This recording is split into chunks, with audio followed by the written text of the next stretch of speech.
별빛이 고요히 내려앉은 밤, 별꽃 낭독이 속삭입니다. 한강의 물결, 대학로의 벚꽃, 설악산의 전설 속에서 추리와 로맨스, 판타지가 피어납니다. 이 아늑한 다락방에서 당신의 마음을 흔드는 이야기를 함께 들어볼까요? 짙은 밤안개가 한강을 감싸고 유람선 경적이 낮게 울려 퍼집니다. 지난 이야기에서 탐정 김민주는 마침내 범인의 정체에 한 걸음 더 다가섰죠. 이제 모든 진실이 밝혀질 마지막 무대, 한강 유람선 위에서 숨막히는 최종 대결이 곧 시작됩니다. 과연 그림자의 진짜 얼굴은 무엇일까요? 밤은 깊었고 서울은 잠들지 않은 거대한 짐승처럼 강 건너편에서 낮은 숨을 내쉬고 있었습니다. 도시의 불빛들은 차가운 11월의 강물 위로 긴 꼬리를 그리며 어지럽게 번졌고 그 빛의 조각들이 닿지 않는 강의 중심은 칠흑 같은 어둠에 잠겨 있었습니다. 바로 그 어둠을 가르며 마지막 운항을 알리는 한강 유람선이 느리고 묵직하게 나아가고 있었습니다. 엔진의 낮은 진동이 배의 바닥을 타고 올라와 발끝에 희미하게 전해졌습니다. 갑판 위에는 단 두 사람만이 서 있었습니다. 한 명은 이 지독한 사건의 그림자를 쫓아온 탐정 김민준, 그리고 다른 한 명은 그 그림자의 가장 짙은 중심에 서 있는 남자, 박선우였습니다. 차가운 강바람이 두 사람의 옷깃을 날카롭게 파고들었지만 그들 사이에 흐르는 공기는 바람보다도 더 차갑고 팽팽했습니다. 먼저 침묵을 깬 것은 탐정 김민준이었습니다. 그의 목소리는 낮고 차분했지만 그 안에는 강철 같은 확신이 담겨 있었습니다. 결국 여기까지 왔군요. 박선우 씨, 이 넓은 서울에서 하필이면 이 한강 유람선 위에서 당신을 만나게 될 거라고는 생각하지 못했습니다. 아니, 어쩌면 처음부터 이 장소는 정해져 있었는지도 모르겠습니다. 모든 이야기의 시작과 끝이 강물처럼 하나로 이어지듯이 말입니다. 박선우는 강 건너편의 야경을 바라보던 시선을 천천히 돌려 김민준을 마주했습니다. 그의 얼굴에는 당황한 기색이라고는 찾아볼 수 없었습니다. 오히려 모든 것을 예상했다는 듯 여유로운 미소마저 머금고 있었죠. 잘 다려진 코트와 단정한 머리 모양, 그 어디에서도 쫓기는 용의자의 불안함은 느껴지지 않았습니다. 김 형사님, 마지막까지 수고가 많으십니다. 이 밤에 저를 이런 곳으로 불러내신 걸 보니 드디어 길고 길었던 당신의 소설을 끝마칠 준비가 되신 모양이군요. 어디 한번 들어볼까요? 당신이 짜 맞춘 기막힌 이야기의 결말을. 박선우의 목소리에는 조롱의 가시가 돋아 있었습니다.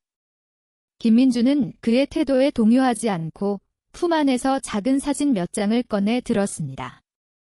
유람선의 희미한 조명 아래 사진 속의 흐릿한 인형과 복잡한 동선들이 보였습니다. 소설이라 좋습니다. 그럼 제 소설의 첫 문장부터 들려드리죠. 피해자 서지훈이 실종되던 날 밤, 그의 마지막 동선이 찍힌 CCTV입니다. 그리고 이건 당신의 차량이 30분 간격으로 그 주변을 맴돌았던 기록이죠. 물론 당신은 그날 밤 회사에서 야근을 했다고 주장했습니다. 알리바이는 완벽했죠. 동료들의 증언도 있었고요. 김민주는 한 장의 사진을 더 내밀었습니다. 이번에는 컴퓨터 화면을 찍은 것이었습니다. 복잡한 코드가 나열된 화면이었습니다. 하지만 이상했습니다. 당신의 회사 서버 기록을 분석해보니 그날 밤 당신의 컴퓨터에서는 단 한 줄의 코드도 새로 작성되지 않았더군요. 누군가 원격으로 컴퓨터를 켜놓고 마치 일하는 것처럼 보이게 조작한 흔적만 남아 있었습니다. 아주 정교한 속임수였죠. 당신처럼 뛰어난 프로그래머가 아니면 불가능한 일이었습니다. 박선우는 어깨를 으쓱하며 대수롭지 않게 대답했습니다. 재미있는 상상력이군요, 형사님. 하지만 그건 그저 정황 증거일 뿐입니다. 제가 그 시간에 다른 곳에 있었다는 직접적인 증거는 되지 못하죠. 어쩌면 시스템 오류일 수도 있고 혹은 경쟁 관계에 있는 누군가가 저를 함정에 빠뜨리려고 했을 수도 있고요. 세상에는 가능성이란 게 참 많지 않습니까? 그의 반박은 논리적이고 빈틈이 없어 보였습니다. 김민주는 조용히 사진들을 다시 품 안에 넣었습니다. 그리고 잠시 동안 말없이 흐르는 강물을 바라보았습니다. 유람선이 물살을 가르는 소리만이 두 사람 사이를 채웠습니다. 한참의 침묵 끝에 김민주는 전혀 다른 이야기를 꺼냈습니다. 그의 목소리는 이전보다 한층 더 낮아져 있었습니다. 박선우 씨, 혹시 여름밤 비가 내린 직후의 흙냄새를 기억하십니까? 그것은 사건과 아무런 관련이 없는 너무나도 뜬금없는 질문이었습니다. 박선우의 얼굴에 처음으로 미세한 균열이 생겼습니다. 언제나 여유롭던 그의 눈빛이 찰나의 순간 걷잡을 수 없이 흔들렸습니다. 그는 금세 표정을 다잡았지만 김민주는 그 짧은 순간을 놓치지 않았습니다. 매미들이 목청껏 울어대던 한여름의 오후 갑자기 쏟아지는 소나기를 피해 커다란 나무 밑으로 달려 들어가 본 적은 없으신가요? 흠뻑 젖은 채로 친구와 마주보며 웃었던 기억은요. 그리고 비가 그친 뒤 축축한 흙냄새와 싱그러운 풀냄새가 뒤섞여 올라오던 그런 기억 말입니다. 김민준의 말은 더 이상 취조가 아니었습니다. 그것은 마치 오래된 앨범을 넘기며 과거를 회상하는 듯한 아련하고 서정적인 독백에 가까웠습니다. 박선우는 입술을 굳게 다문 채 아무 말도 하지 않았습니다. 그의 턱선이 단단하게 굳어지는 것이 어둠 속에서도 선명하게 보였습니다. 김민주는 그의 침묵을 긍정으로 받아들이고 이야기를 이어갔습니다. 저는 이번 사건을 조사하면서 당신의 완벽함 뒤에 숨겨진 아주 작은 틈을 발견했습니다. 당신의 모든 기록은 마치 잘 짜인 각본처럼 완벽했지만 단 하나 유년 시절의 기록만은 텅 비어 있었죠. 마치 누군가 일부러 지워버린 것처럼요.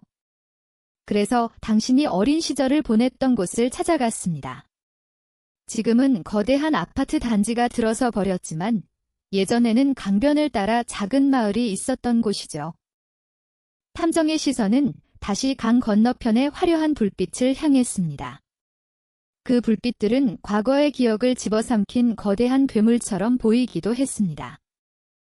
그곳의 오래된 주민에게서 재미있는 이야기를 들었습니다. 아주 오래전 그 마을에는 유난히 손재주가 좋았던 아이가 살았다고 하더군요. 나무 조각만 있으면 무엇이든 뚝딱 만들어내던 아이, 특히 작은 새를 깎는 솜씨는 동네에서 아주 유명했다고 합니다. 그 아이는 늘 말이 없고 조용했지만 자신의 마음을 표현하고 싶을 때면 나무를 깎아 작은 새를 만들어서 가장 친한 친구에게 선물하곤 했다더군요. 김민주는 다시 품에서 무언가를 꺼냈습니다. 이번에는 사진이 아니었습니다. 그의 손바닥 위에는 손때가 묻어 반질반질해진 작은 나무새 한 마리가 놓여 있었습니다. 날개가 섬세하게 조각된 아주 오래되어 보이는 물건이었습니다. 이번 사건의 첫 번째 현장 근처에서 발견되었습니다. 수풀 속에 아무렇게나 버려져 있었죠. 처음에는 그저 동네 아이가 가지고 놀다 잃어버린 물건이라고 생각했습니다. 하지만 너무 이상했습니다. 요즘 아이들이 이런 걸 가지고 놀지는 않으니까요. 그리고 이 나무의 재질 지금은 이 근방에서 찾아보기 힘든 아주 오래된 미루나무로 만들어졌더군요. 탐정은 나무새를 든 손을 박선우의 눈앞으로 가까이 가져갔습니다. 당신이 범행 현장에 무심코 떨어뜨린 유일한 실수. 아니, 실수가 아니었을지도 모르죠. 어쩌면 당신의 무의식이 보낸 간절한 신호였을지도. 잊고 싶었던, 하지만 결코 잊을 수 없었던 그 시절의 자신을 누군가 알아봐 주길 바라는. 그 순간 박선우의 완벽했던 가면이 산산조각 나기 시작했습니다. 그는 자신도 모르게 한 걸음 뒤로 물러서며 거칠게 소리쳤습니다. 그만하시오. 당신 지금 무슨 말을 하는 거야? 그깟 낡아빠진 나무 조각 하나로 뭘 증명하겠다는 거지? 김 형사, 이제 보니 당신은 탐정이 아니라 삼류 소설가였군. 당신의 그 구역질 나는 상상력으로 무고한 사람을 범인으로 몰아세우지 마.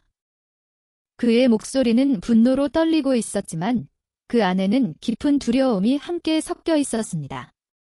필사적으로 무언가를 부정하려는 사람의 절박함이었습니다. 김민주는 흔들리지 않고 오히려 한 걸음 더 다가섰습니다. 두 사람의 거리는 이제 손을 뻗으면 닿을 만큼 가까워졌습니다. 무고한 사람. 과연 그럴까요? 당신이 그토록 지우고 싶어 했던 과거 속에 이번 사건의 모든 동기가 숨어 있습니다. 당신이 만든 완벽한 알리바이와 정교한 범행 계획은 모두 하나의 진실을 가리기 위한 거대한 연극에 불과했죠. 하지만 연극은 언젠가 막을 내리는 법입니다. 박선우 씨, 그리고 당신의 연극은 바로 오늘 이 한강 위에서 끝나게 될 겁니다. 김민준의 눈빛은 밤의 강물보다도 더 깊고 어두웠습니다. 그 눈은 단순히 범인을 바라보는 것이 아니었습니다. 한 남자의 영혼 깊숙한 곳에 숨겨진 상처와 슬픔, 그리고 그 모든 것을 집어삼킨 거대한 그림자를 꿰뚫어 보고 있었습니다. 탐정 김민준의 마지막 질문은 날카로운 유리 조각처럼 박선우의 심장에 박혔습니다. 그의 손에 들린 작은 나무새는 단순한 증거물이 아니었습니다. 그것은 굳게 닫혀있던 과거의 문을 여는 열쇠였고 박선우라는 이름 뒤에 숨겨진 한 소년의 잊혀진 비명이었습니다. 유람선 갑판 위, 강바람은 더욱 차가워졌지만 두 사람 사이의 공기는 그보다 더 서늘한 진실의 무게로 가라앉고 있었습니다. 김민주는 흔들리는 박선우의 눈을 피하지 않고 나지막하지만 단호한 목소리로 이야기의 다음 장을 넘겼습니다. 당신이 그토록 부정하고 싶은 그 과거, 제가 대신 이야기해 드릴까요? 당신의 진짜 이름은 박선우가 아니죠. 당신의 이름은 이민재. 25년 전 한강변 작은 마을에서 나무를 깎던 바로 그 소년. 그리고 당신에게는 세상에서 가장 사랑했던 여동생이 한 명 있었습니다. 이름은 이민아. 맞습니까? 이민아라는 이름이 탐정의 입에서 흘러나오는 순간 박선우의 세상이 무너져 내리는 듯 했습니다. 그의 어깨가 크게 들썩였고 애써 유지하던 차가운 표정은 산산조각 났습니다. 그는 숨을 몰아쉬며 간신히 입을 열었습니다. 그 목소리는 더 이상 조롱이나 분노가 아닌 깊은 절망의 울림이었습니다. 당신이 그걸 어떻게? 김민주는 대답 대신 낡은 서류철 하나를 꺼내 보였습니다. 경찰서 자료실 깊숙한 곳에서 먼지를 뒤집어 쓴 채 잠자고 있던 수십 년 된 사건 파일이었습니다. 모든 퍼즐의 시작은 아주 사소한 불일치였습니다. 피해자 서지훈의 과거 행적을 조사하던 중 그의 학창시절 생활기록부에서 이상한 점을 발견했습니다.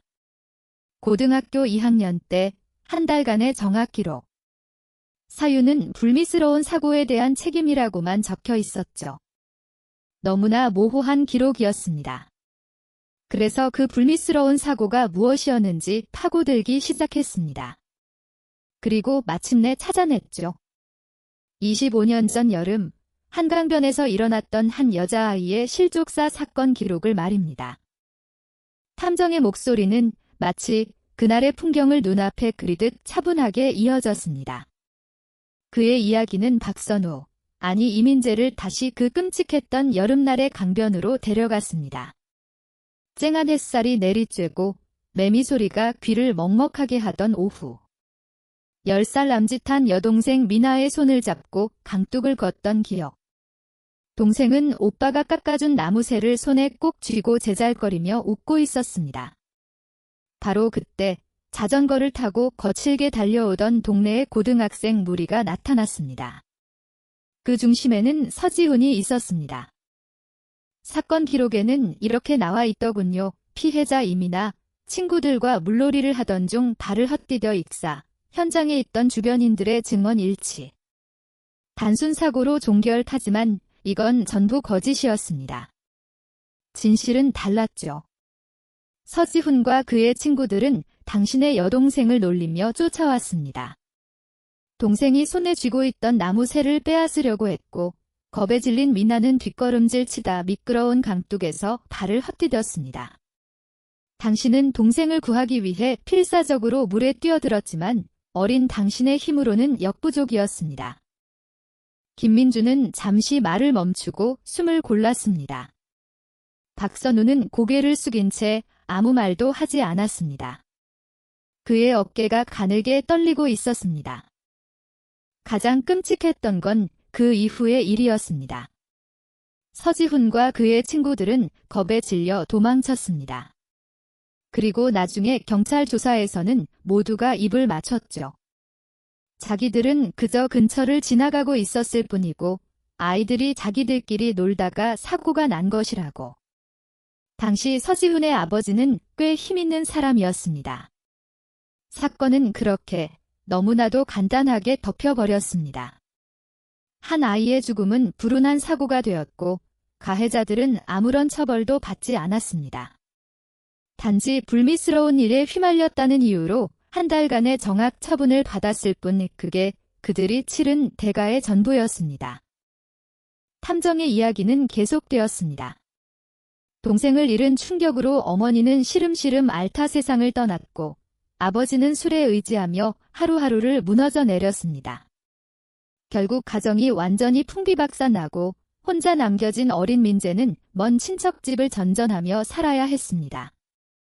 그는 자신의 과거를 이민재라는 이름을 증오하게 되었습니다. 그 이름은 무력했던 자신과 지켜주지 못했던 동생, 그리고 억울하게 짓밟힌 가족의 비극을 떠올리게 하는 낙인이었기 때문입니다. 그래서 그는 이름을 바꾸고 죽은 듯이 공부에만 매달렸습니다. 과거의 흔적을 완벽하게 지우고 박선우라는 새로운 사람으로 다시 태어났습니다. 성공하고 싶었습니다. 아무도 자신을 무시하지 못하도록, 다시는 소중한 것을 억울하게 잃지 않도록 강해져야만 했습니다. 당신은 성공했습니다. 이민재 씨 아니 박선우 씨, 당신은 모두가 부러워하는 사람이 되었죠. 하지만 당신의 마음속 시간은 25년 전 그 여름날의 강변에 멈춰 있었습니다. 그러던 어느 날 당신은 우연히 서지훈을 다시 만나게 됩니다. 그는 과거의 일 따위는 까맣게 잊은 채 너무나도 행복하고 성공적인 삶을 살고 있었죠. 심지어 그는 당신을 전혀 알아보지 못했습니다. 그 순간 당신 안에 잠들어 있던 그날의 그림자가 깨어난 겁니다. 그제야 박선우가 천천히 고개를 들었습니다. 그의 눈은 붉게 충혈되어 있었고 텅 빈 눈동자에서는 뜨거운 눈물이 쉴 새 없이 흘러내리고 있었습니다. 25년간 억눌러왔던 모든 슬픔과 분노, 억울함이 한꺼번에 터져나온 절규였습니다. 그래 맞아, 당신 말이 다 맞아. 그의 목소리는 갈라지고 부서져 있었습니다. 그는 더 이상 아무것도 숨기려 하지 않았습니다. 그놈을 다시 봤을 때 아무것도 기억 못한다는 듯 환하게 웃고 있는 그 얼굴을 봤을 때 세상이 무너지는 것 같았어. 내 동생 미나는 그 차가운 강물 속에서 숨도 제대로 못 쉬고 죽어가는데 우리 가족은 전부 망가졌는데 그런데 그놈은 모든 걸 잊고 저렇게 잘 살고 있었던 거야. 법, 정의. 그런 건 처음부터 존재하지 않았어. 그래서 내가 직접 심판하기로 한 거야. 그놈이 내 동생에게서 모든 것을 앗아갔던 바로 이 한강에서 똑같이 모든 것을 잃게 만들어주기로. 박선우의 자백은 본물 터지듯 쏟아져 나왔습니다. 그는 자신의 뛰어난 프로그래밍 실력을 이용해 서지훈의 회사 시스템에 접근했고 그의 모든 비밀과 약점을 파악했습니다. 그리고 치밀한 계획을 세워 그를 한강으로 유인했습니다. 범행은 복수였습니다. 동시에 25년 전 묻혀버린 진실을 세상에 알리고 싶었던 한 오빠의 처절한 몸부림이기도 했습니다.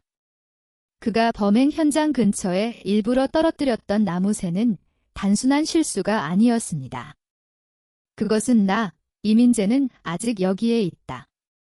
내 동생 미나를 잊지 말아달라고 외치는 그의 영혼이 보낸 마지막 구조 신호였습니다. 그의 슬픈 고백이 끝나자 유람선은 마치 약속이라도 한 듯 천천히 선착장에 멈춰 섰습니다. 길었던 밤의 항해가 끝난 것입니다. 갑판 위에는 잠시 무거운 침묵이 흘렀습니다. 멀리서 경찰들의 발자국 소리와 사이렌 소리가 희미하게 들려오기 시작했습니다. 모든 진실이 밝혀지고 사건의 모든 조각이 맞춰졌습니다. 하지만 김민준의 마음은 조금도 가볍지 않았습니다. 그는 범인을 잡은 것이 아니었습니다. 그는 단지 세상에 의해 또 다른 피해자가 되어버린 한 남자의 찢겨진 영혼을 마주했을 뿐이었습니다. 박선우는 더 이상 저항하지 않았습니다. 그는 모든 것을 체념한 듯 텅 빈 눈으로 자신에게 다가오는 경찰들을 바라보았습니다. 그의 젖은 눈가에는 25년 전 동생의 손을 놓쳐버렸던 어린 소년의 후회가 그림자처럼 어른거리고 있었습니다. 한강의 그림자는 한 명의 범인을 삼킨 것이 아니었습니다. 그것은 잊혀진 시간과 외면당한 진실, 그리고 제때 위로받지 못한 슬픔이 만들어낸 거대하고 서글픈 비극 그 자체였습니다. 과연 진정한 심판은 무엇이고 누구를 향해야 하는 것일까요? 강물은 대답 없이 그저 도시의 불빛을 담은 채 고요히 흐르고 있을 뿐이었습니다. 한강의 차가운 바람 위로 모든 진실이 떠오르며 길었던 사건은 마침내 막을 내립니다. 범인의 뒤에는 슬픈 가족사가 숨겨져 있었네요. 자, 이제 여러분의 차례입니다. 저희가 모든 것을 밝히기 전 여러분의 추리는 어땠나요? 당신의 추리 결과는 댓글로 여러분의 명탐정 실력을 보여주세요. 한강의 차가운 바람 위로 모든 진실이 떠오르며 길었던 사건은 마침내 막을 내립니다. 범인의 뒤에는 슬픈 가족사가 숨겨져 있었네요. 자, 이제 여러분의 차례입니다. 저희가 모든 것을 밝히기 전 여러분의 추리는 어땠나요? 당신의 추리 결과는 댓글로 여러분의 명탐정 실력을 보여주세요. 별꽃낭독의 이야기가 당신의 마음에 별빛처럼 남았기를. 한옥의 등불 아래 사랑과 비밀, 진실의 메아리가 울립니다. 구독과 좋아요로 다음 여정을 함께해요. 별꽃낭독이 당신의 밤을 수놓겠습니다.